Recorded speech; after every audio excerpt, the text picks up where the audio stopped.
Monster Hunter Portable 3rd was so good that it made me buy a PSP. Then I modded this Series 3000 model to the point where I can play Halo through a Game Boy Color emulator on that very same PSP.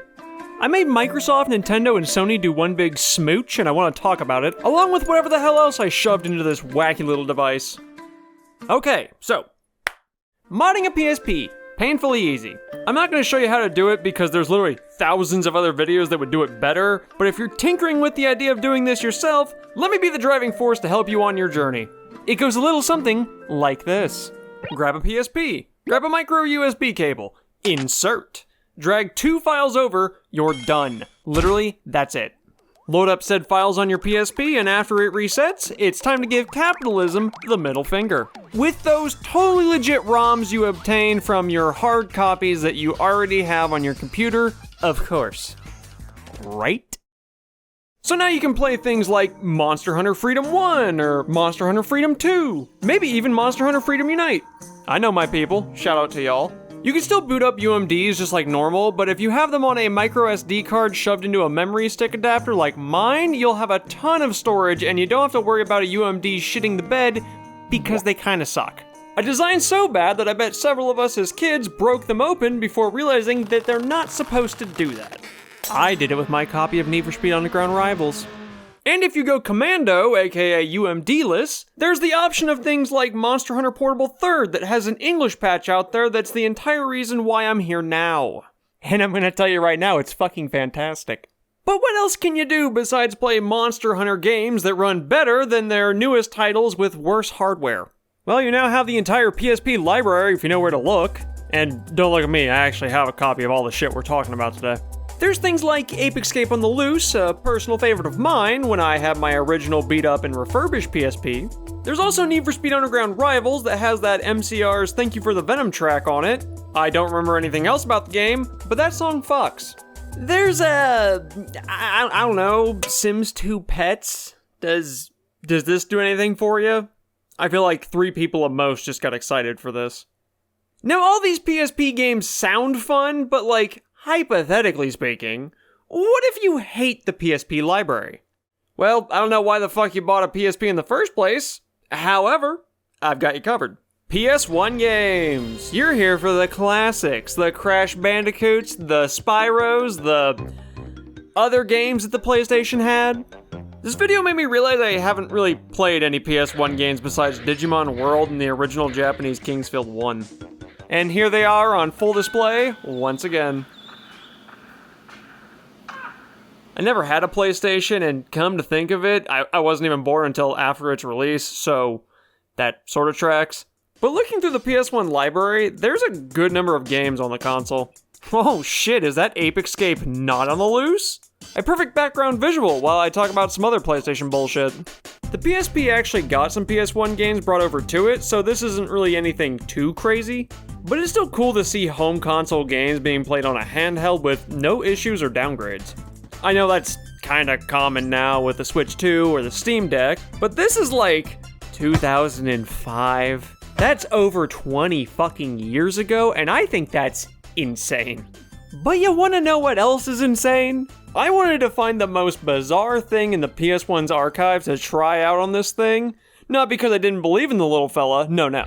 I just wanted to see the weirdest shit I could do to this thing.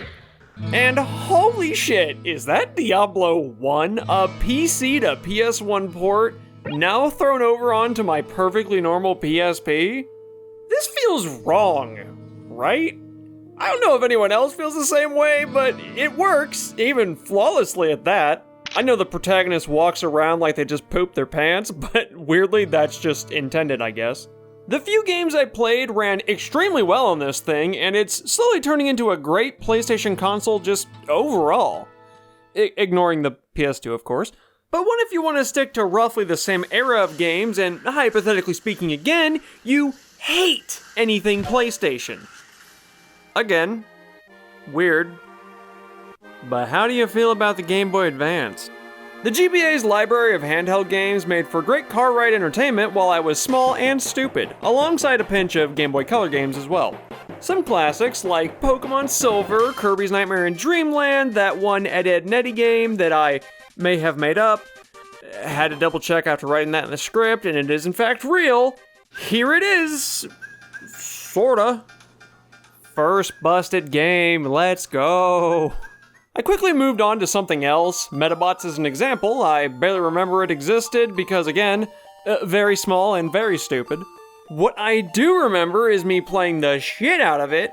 Lots of robot battling and gambling for spare parts, and I loved it. Kid me, like gambling a little too much, I think, and I'm pretty sure it was all thanks to the Goldenrod City's Game Corner. Thanks, Pokemon Company. Ooh, also, I had that Sonic battle game with the amazing art style. I don't like fighting games, but I still like this one for the art alone. Hell, I'm not even a big Sonic fan. I just liked the art that much. And I know you're curious where I got these ROMs from, and I get comments all the time on my Monster Hunter videos about the same thing. Don't worry, I'll show you. I still own the games. It also helps that my mom got me this crazy little device for Christmas a few years ago when I visited. It lets me just rip the file from any Game Boy game, and it kinda kicks ass. Plus, it's legal, despite how much it probably still pisses off multi-billion-dollar companies who keep nickel and diming us. But yeah, the Game Boy Color games run pretty smooth on this thing from what I've tested, which was literally just Pokemon Silver and this weird Alone in the Dark game. Saw it was highly rated and I had to know what the hell was going on here. Spoilers, I still don't know, but I'm absolutely entranced by the visuals and how the hell they even got this working on a Game Boy Color of all fucking things. Speaking of working, Game Boy Advance games also seem to run just as smooth too. But I wanted to take it a step further, which is why I got the Monster Hunter Pokemon Emerald ROM hack running on this thing. It's kinda cursed running on a PSP, but in a weird way it feels correct. Like, it runs flawlessly. It's just a weird way to bring Monster Hunter back around to the PSP. I also got the Emerald Rogue ROM hack working on here as well, which is kinda crazy to see. It's not like a, oh shit, oh fuck, I'm gonna crap my ass kinda crazy, but it is like a double-taking head turner. And then there's Halo.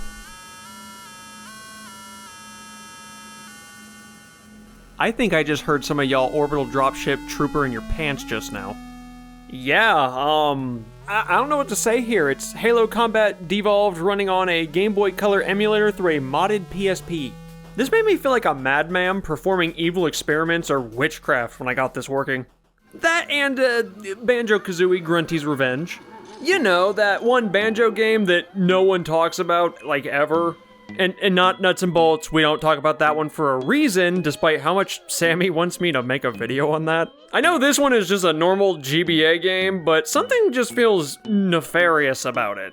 But it works, it runs, it goes. And that got me thinking, what if Banjo-Kazooie? That's it, Banjo-Kazooie on Nintendo 64. Can it happen? Yes, but no. Aw shit, I think I bricked it. I had heard that the Nintendo 64 games kinda suck on this thing, and yeah, they do kinda suck on this thing. But I wanted to try it anyways because I still have my own hand-me-down console from, if I remember the lore correctly, one of my parents' friends, I think, and I absolutely love this thing to bits. Banjo ended up chugging like both nuts and bolts, so that's a dud. Couldn't even get it into the game itself either. Ocarina of Time, after its initial cutscene, seemed to smooth out, as long as you never leave your house. Outside of these walls is an entire world that runs at maybe 2 frames per every other second. Also, is it kind of fucked up that this is my first time experiencing this game? Gotta say, I don't really get the hype. That's such an obvious joke, and yet someone is gonna get really heated over that. So, what's next? I tried Kirby's Crystal Shard or whatever. I love this game, but what I don't love is Waddle Dee having a second face on his ass. 0 for 3, not looking good so far. But wait! Super Mario 64, does it work? Yes, surprisingly it does. It still sometimes runs like a drunk stumbling hillbilly in a Cracker Barrel, but going off of these limited amount of stars I collected, I think you could probably beat Mario 64 like this. I'm sure as shit not gonna do it, but it's possible. And if it isn't, well, you could always load up Conker's Bad Fur Day and make your PSP shut itself off for some reason. Oh, okay. I watched Big Sleater's video a while ago on modding a PS Vita, which she definitely didn't inspire this entire process, and the Nintendo 64 doesn't seem to run very well on that thing either, which sucks. Both of these consoles even have a single-stick control scheme with a fucked-up grip placement. It almost seems fitting. A damn shame, really, that it runs a bit shit. Same could be said for the Dreamcast too, apparently. That one I didn't even bother with because I know nothing about that console, and from what I've seen online, it too runs a bit shit. So instead, I tried this Super Nintendo. Easy install, drag and drop, loaded up fine, but can this thing run SNES games? It was supposed to crash horribly and make an absolute awful high-pitched screech here like it did the first time I tried this, but instead it just started to chug and lose frames. I couldn't get it to work flawlessly overall, but if you want to give it a shot, by all means. Except I tried Super Mario World at some point afterwards and it worked just fine. If you want a workaround for this DK classic though, there's Donkey Kong Country on GBA. It looks. Yeah, it looks. And speaking of looks, that red shell appears to be stock, but what the frog is going on with those buttons? Well, I was originally going to do a montage of me opening this thing up again to show how easy it was, but I'm far too lazy. But I can point out the screws that you'll need to access the internals. Don't forget about this little shit, he's hiding behind the battery sticker. Be careful though, it'll void your warranty. Replacing most of the buttons is kinda easy, and honestly from what I've seen, swapping out any parts on this thing overall seems pretty tame besides like, maybe the screen. If you want proof of how much of a breeze this was, I swapped out all the buttons myself and all I had to work with was common sense, a handful of screwdrivers, and Yowie hands. The reason I ended up replacing the buttons in the first place was because the square button had been gouged so hard that it broke off the little rubber piece behind it. Still functioned, but it was constantly like limp in the socket. And to whoever did this, the fuck? I don't even know how you did that. Luckily, nothing behind it got damaged, got some new buttons, slotted them in there, swapped to the Sunburn Waves background, and now my PSP just looks so handsome. And my son Baroth too. Got him on eBay for a little too much money, but still love ya. And your sibling that I got a week later because someone offered me a cheaper deal on this one and I couldn't say no. The only other thing I could show off is custom wallpapers and menus. You can get some of the original PSP stuff along with making your own custom ones too. I haven't done that yet, but I'm very interested and it is doable. These background waves are hard to pass up though. It really brings the whole device together. Maybe if I get a new shell and buttons later, who knows. For now I have this Monster Hunter themed one just for the icons and no one is surprised. It really goes well with my very real portable third edition that I can now play in my free time as intended. Anywhere, in my chair, or on the treadmill. I use this thing a lot on the treadmill. And that just sums up the Modded PSP Experience. That wasn't the original title I was gonna go with until I said it just now. I'm gonna try really hard not to do that, but it does kinda work.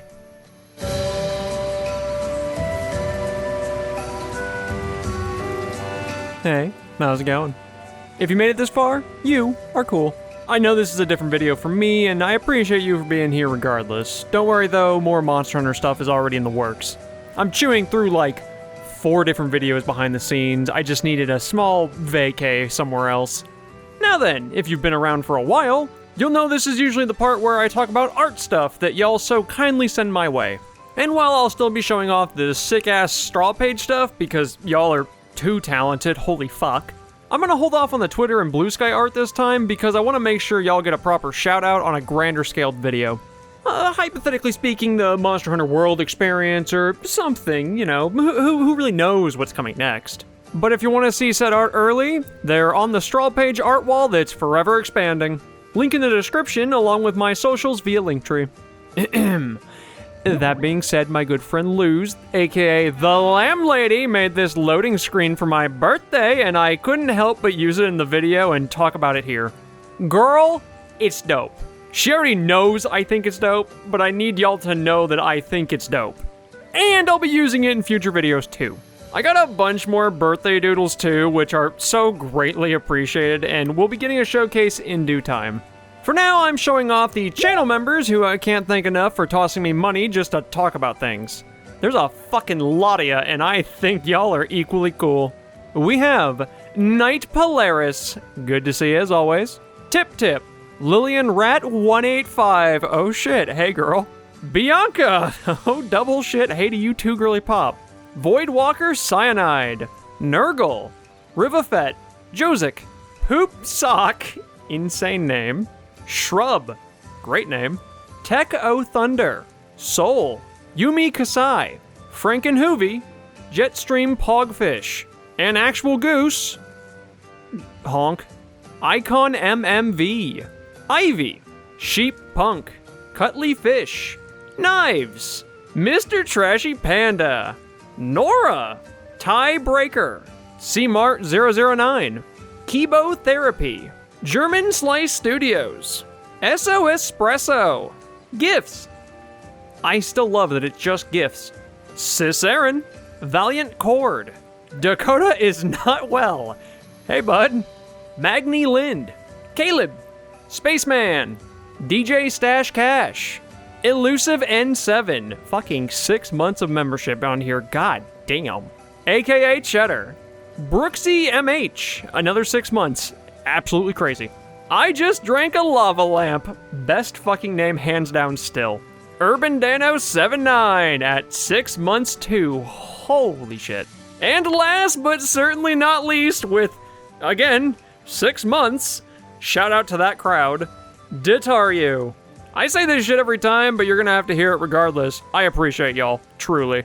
Thanks for watching as always, drink your water, take your meds, and I don't know, go mod a PSP or something. Bye-bye.